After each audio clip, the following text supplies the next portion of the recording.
आज हम पढ़ेंगे 10वीं कक्षा के लिए हिंदी सौरभ का एक निबंध मधुर भाषण। इसका पहला भाग हमने पहले वीडियो में पढ़ा था। आज हम यहीं से शुरू करेंगे। वार्तालाप की शिष्टता मनुष्य को आदर का भाजन बनाती है। वार्तालाप की शिष्टता यानी बातचीत करते समय हम जो शिष्टता का प्रदर्शन करते हैं, जो सज्जन चित्त व्यवहार करते हैं, ये मनुष्य को आदर का भाजन बनाती है। मतलब आदर का भाजन बनाना, प्रिय पात्र बनाना, मनुष्य को प्रिय पात्र बनाती है और समाज से उसकी सफलता के लिए रास्ता साफ कर देती है। मतलब जो व्यक्ति शिष्टता पूर्वक बातचीत करता है तो उसे सफलता मिलता है। इसीलिए कहा गया है समाज में उसकी सफलता के लिए रास्ता साफ कर देती है। मतलब वो समाज में वो सफलता की ओर चलता रहता है, क्योंकि इसका मूल कारण होता है वार्तालाप की शिष्टता। मनुष्य का समाज में जो प्रभाव पड़ता है वह बहुत अंश में पोशाक और चाल ढाल पर निर्भर रहता है। मतलब समाज में मनुष्य का जो प्रभाव पड़ता है, खासकर उसके पोशाक और चाल ढाल, तो उसके पोशाक से मालूम पड़ता है वो मनुष्य कैसा है। चाल ढाल यानी चाली चलन यानी व्यवहार से पता चलता है वो मनुष्य कैसा होता है। इसलिए उसके पोशाक और चाली चलन से उसका प्रभाव समाज में मालूम पड़ता है। किंतु विष भरे कनक घटों की विष भरे कनक घट, इसका मतलब क्या होता है? विष भरे यानी विष पूर्ण, जिसमें विष पूरा हुआ है, भरा हुआ है। कनक घट मतलब क्या होता है? कनक मतलब होता है सोना, सुवर्ण। घट यानी कलसी, जो मिट्टी में बनाया जाता है, लेकिन अगर सोने में जो कलसी बनाया जाता है तो वो होता है कनक घट। तो लेखक का कहना है विष भरे कनक घट, यानी जिस सोने के पात्र में विष भरा हुआ है, देखने में सुंदर है लेकिन अंदर में विष है। ऐसे लोग संसार में है। बाहर तरफ से वह सुंदर दिखाई पड़ते हैं, उनका व्यवहार सुंदर दिखाई पड़ता है, उनका चाली चलन सुंदर दिखाई पड़ता है, उनका पोशाक सुंदर दिखाई पड़ता है, लेकिन अंदर में विष भरा हुआ है, यानी वो अंदर में कपटी होते हैं। तो ऐसे तो लेखक क्या कहना है, संसार में विष भरे कनक घट की कमी नहीं है। समाज में ऐसे बहुत लोग होते हैं जो ऊपर में सुंदर दिखाई पड़ते हैं, उनका पोशाक चाल ढाल अच्छा मालूम पड़ता है, लेकिन अंदर में वो बड़ा हरामी होते हैं, अंदर में वो डेंजर होते हैं। यह प्रभाव ऊपरी होता है। ये जो प्रभाव होता है, मतलब वो ऊपर में दिखाई देने वाला, जो अच्छा दिखाई देने वाला, ये आंतरिक रूप से नहीं होता है, ये ऊपरी होता है। और पोशाक का मान जब तक भाषण से पुष्ट नहीं होता, तो लेखक का कहना है पोशाक का मान सम्मान भाषण से पुष्ट होना चाहिए। मतलब भाषण में यानी जिसकी बात अच्छी है और उसका पोशाक अच्छा है तो वो अच्छा आदमी होता है। अगर पोशाक अच्छा है, बात अच्छी नहीं है, तो वो ये स्थायी नहीं होता है। इसलिए पोशाक के अनुसार बात भी होना चाहिए। अच्छा पोशाक होना चाहिए, साथ साथ अच्छी बात भी होनी चाहिए। मधुर भाषी के लिए करनी और कथनी का साम्य आवश्यक है। सचमुच जो मधुर भाषी होते हैं उनके लिए किसका साम्य होना चाहिए? साम्य यानी समानता होना चाहिए। करनी और कथनी, उनका कार्य जैसा होता है कथनी भी वैसा होना चाहिए। यानी जिसकी बात अच्छी है उसका कार्य भी अच्छा होना चाहिए। कथनी और करनी ये समान होना चाहिए। ऐसे समाज में बहुत लोग होते हैं, बाहर मीठी मीठी बातें करते हैं, लेकिन वो ये बहुत खतरनाक होते हैं, उनकी बात अच्छा नहीं होती है। तो ये लेखक का कहना है जो मधुरभाषी होते हैं उनके लिए चाहिए करनी और कथनी का साम्य होना चाहिए, समानता होना चाहिए। लेकिन किंतु कर्म के लिए वचन पहली सीढ़ी है। कर्म और वचन ये दोनों तो अच्छा होना चाहिए, लेकिन इनमें से पहली सीढ़ी है कर्म के लिए वचन, यानी वचन पहली सीढ़ी है। मतलब बात अच्छी होना सबसे पहली बात है। बात अच्छी होना चाहिए, इसके साथ साथ कर्म भी अच्छा होना चाहिए। अगर कर्म अच्छा है, बात अच्छी नहीं है, तो ये ठीक नहीं है। सबसे पहली सीढ़ी है बात, इसके बाद कर्म, तो ये दोनों समान होना चाहिए, अच्छा होना चाहिए। मधुर वचन ही विश्वास उत्पन्न कर भय और आतंक का परिमार्जन कर देते हैं। कभी कभी ऐसे होते हैं, लोगों को देखकर पता चलता है कि वो बड़ा डेंजर होते हैं। उनका जो चाल ढाल से, पोशाक परिच्छद से मालूम पड़ता है वो अच्छा आदमी नहीं होता है, लेकिन वास्तव में ऐसे नहीं होता है। कैसे? तो मधुर वचन, अगर उसकी बात अच्छी है, उसके वाणी में मिठास है, उनका मधुर वचन है, तो ये मधुर भाषी लोग क्या करते हैं? विश्वास उत्पन्न कर देते हैं और मन में जो भय और आतंक रहता है उसको दूर कर देते हैं। मतलब हमारे मन में किसी के प्रति अगर कोई भय रहता है, आतंक रहता है, अगर वह मधुर भाषण करता है, मीठी बात करती है, तो हमारे मन में भय और आतंक दूर हो जाता है। कटुभाषी लोगों से लोग हृदय खोलकर बात करने में डरते हैं। जो कटुभाषी होते हैं, जो कड़वी बातें करते हैं, जो मीठी बातें नहीं करते हैं, लोग उनसे हृदय खोलकर बात करना नहीं चाहते हैं, क्योंकि वह अच्छे नहीं होते हैं। सामाजिक व्यवहार के लिए विचारों का आदान प्रदान आवश्यक है और भाषा की सार्थकता इसी में है कि वह दूसरों पर यथेष्ट प्रभाव डाल सके। मतलब क्या होता है? जो सामाजिक व्यवहार, जो समाज में हम जो रहते हैं, इसके लिए विचारों का आदान प्रदान आवश्यक है। लोग आपस में बातचीत करते हैं, अपनी बात दूसरों को बताते हैं, दूसरों की बात को सुनते हैं। यही होता है विचारों का आदान प्रदान करना। और ये सब कैसे होता है? ये भाषा की सार्थकता इसी में है कि वो दूसरों पर यथेष्ट प्रभाव डाल सके। मतलब वो भाषा के जरिए वो दूसरों पर अपना प्रभाव डाल सकता है। यही होता है भाषा की सार्थकता। अगर उसकी भाषा अच्छी है, उसकी बात अच्छी है, तो वह उन दूसरों पर प्रभाव डाल सकता है, लोग उन्हें प्यार करते हैं।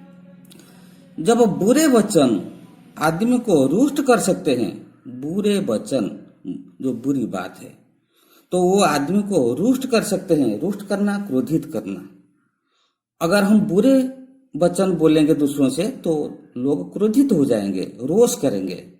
तो मधुर वचन दूसरों को प्रसन्न भी कर सकते हैं। अगर हम मधुर बात करेंगे तो क्रोधित लोग भी प्रसन्न हो जाएंगे, खुश हो जाएंगे। इसीलिए जो बुरे वचन आदमी को रुष्ट करता है, मधुर वचन दूसरों को प्रसन्न करता है, खुश करता है। इसीलिए शब्दों का जादू बड़ा जबरदस्त होता है।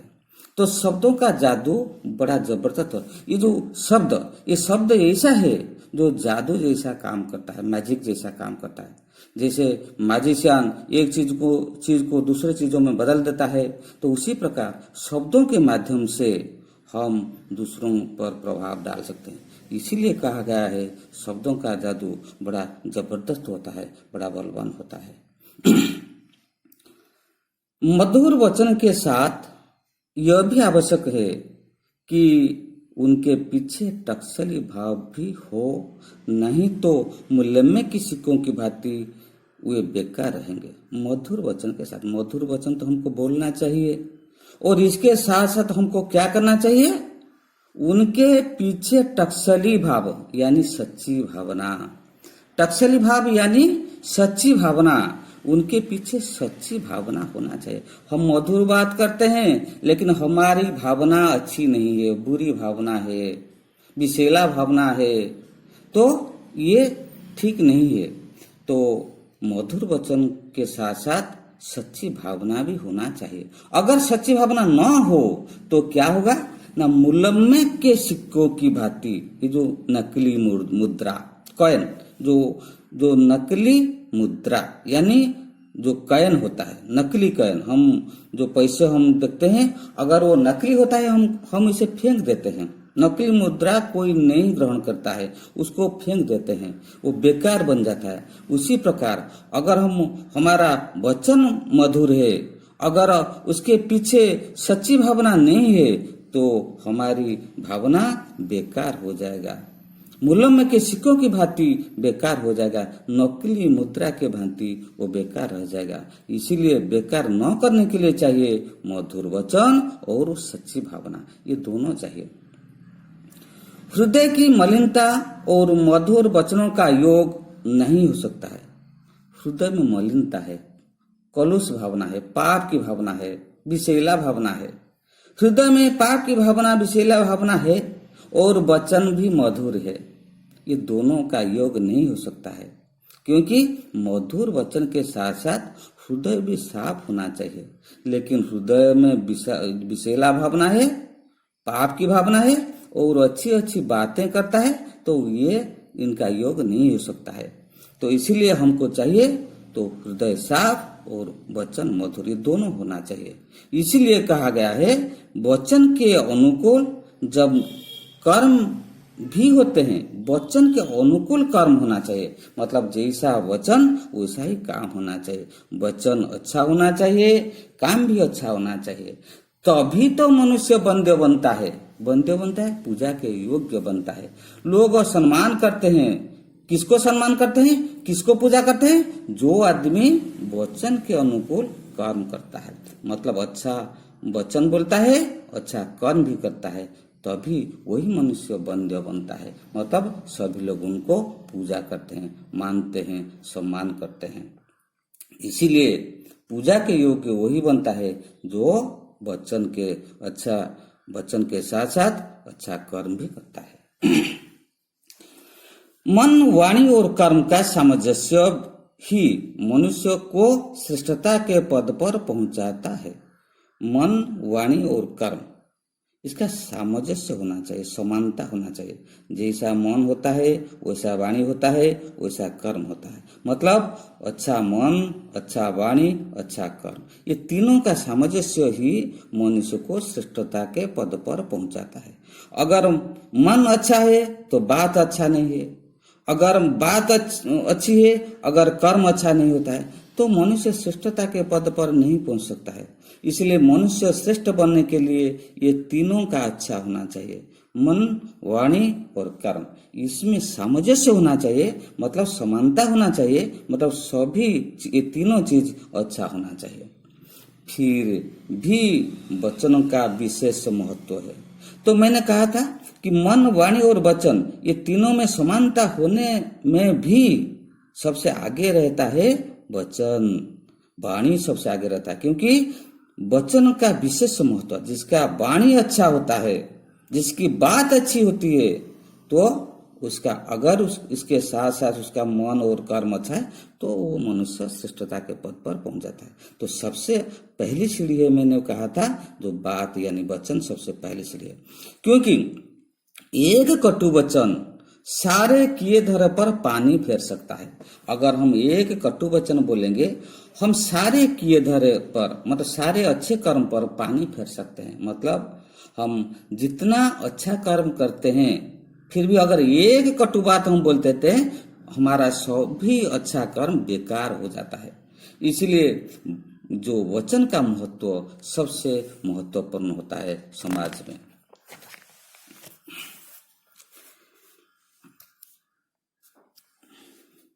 यद्यपि यह ठीक है कि दुधारू गाय की 2 लातें भी सहन की जाती है। कभी कभी लोग कहते हैं दुधारू गाय की 2 लातें भी सहन की जाती है। मतलब जब गाय दूध देती है, कभी कभी वो लात भी मारती है और हम उस लात को सह लेते हैं क्योंकि वो दूध देती है। तो समाज में ऐसे बहुत लोग होते हैं जो बहुत अच्छा कर्म करते हैं, फिर भी कभी कभी कड़वे बात बोल देते हैं, हम उसको सहन कर देते हैं। लेकिन तो लेखक का कहना है फिर भी वो अच्छा नहीं है, क्योंकि फिर भी दूसरे के स्वाभिमान का हनन कर, दूसरे को सम्मान का हनन कर, नष्ट करके उसके साथ उपकार करना कोई महत्व नहीं रखता है। हम दूसरों पर उपकार करते हैं, उनका भलाई सोचते हैं, उनके बारे में भलाई करते हैं, लेकिन उनका स्वाभिमान को हनन करते हैं, यानी बुरी बात उनके साथ करते हैं। लेकिन तो लेखक का कहना है ये अच्छा नहीं है। इसलिए दूसरों को स्वाभिमान को नष्ट करके अगर हम किसी के साथ उपकार करें तो इसमें कोई महत्व नहीं रहता है। वाणी की मधुरता के साथ विनयपूर्ण व्यवहार ही शिष्टाचार है। वाणी में मधुरता होना चाहिए, इसके साथ साथ व्यवहार भी विनयपूर्ण होना चाहिए। तो विनयपूर्ण व्यवहार और मधुर वाणी ये दोनों ही शिष्टाचार है। इसीलिए लेखक का कहना है वाणी की मधुरता के साथ विनयपूर्ण व्यवहार ही शिष्टाचार है। शिष्टाचार का अर्थ लोग दिखावा या तकल्लुफ करते हैं। शिष्टाचार का अर्थ मतलब ऐसे कुछ लोग होते हैं जो क्या करते हैं, दिखावा करते हैं। मतलब लोगों तो फॉर्मेलिटी मेंटेन करते हैं, बाह्याचार मेंटेन करते हैं, फॉर्मेलिटी मेंटेन करते हैं। तो ऐसा भी ठीक नहीं होता है। लोगों को दिखावा करने के लिए वो क्या करते हैं, शिष्टाचार का जो व्यवहार करते हैं, लेकिन ऐसा ठीक नहीं है। लेकिन वास्तव में उसका अर्थ है सज्जनोचित व्यवहार। सज्जनोचित व्यवहार यानी सज्जन यानी भद्र लोग जैसे व्यवहार करना ही, सज्जन जैसे व्यवहार ही शिष्टाचार है। शिष्टाचार सिर्फ दिखावा करना नहीं होता है, जो वास्तविक रूप से सज्जनोचित व्यवहार ही शिष्टाचार है। मतलब जो सज्जन लोग, ज्ञानी लोग जो व्यवहार करते हैं वही होता है शिष्टाचार। लेकिन सिर्फ लोगों को दिखावा करने के लिए मधुर बात करें या विनयपूर्ण व्यवहार करें, वह शिष्टाचार नहीं होता है। वो तो शिष्टाचार है, लेकिन वह सज्जनोचित व्यवहार होना चाहिए। साधु लोग जैसे व्यवहार करते हैं वैसा ही व्यवहार करना चाहिए। मधुर भाषण के साथ इसका भी मूल्य है। तो मधुर भाषण होना चाहिए, सज्जनोचित व्यवहार होना चाहिए। तो भाषण यानी मधुर बात के साथ साथ सज्जनोचित व्यवहार, ये दोनों का मूल्य होता है। इसीलिए क्या होता है, मनुष्य बंध्य बनता है। मैंने कहा था उसके द्वारा मनुष्य की शिक्षा दीक्षा और कुल की परंपरा, शिक्षा दीक्षा, मनुष्य की शिक्षा दीक्षा मालूम पड़ता है उनके व्यवहार से, उनके भाषण से मालूम पड़ता है। इसके साथ साथ कुल की परंपरा भी मालूम पड़ जाता है, वंश। तो उसका वंश कैसा होता है, उसकी कुल कैसा है, तो इसके बारे में भी मालूम पड़ता है। और मर्यादा का परिचय मिलता है, वो कैसे उनको मर्यादा दिया जाए इसका भी परिचय मिलता है। तो इससे क्या पता चलता है कि मधुर भाषण के साथ और सज्जनोचित व्यवहार होना चाहिए। इससे शिक्षा दीक्षा, कुल की परंपरा और मर्यादा का परिचय मिलता है। तो आज इतना ही, बाद में हम पढ़ेंगे, इसका तृतीय भाग में पढ़ेंगे। आज इतना ही। अगर अच्छा लगे तो कमेंट करना।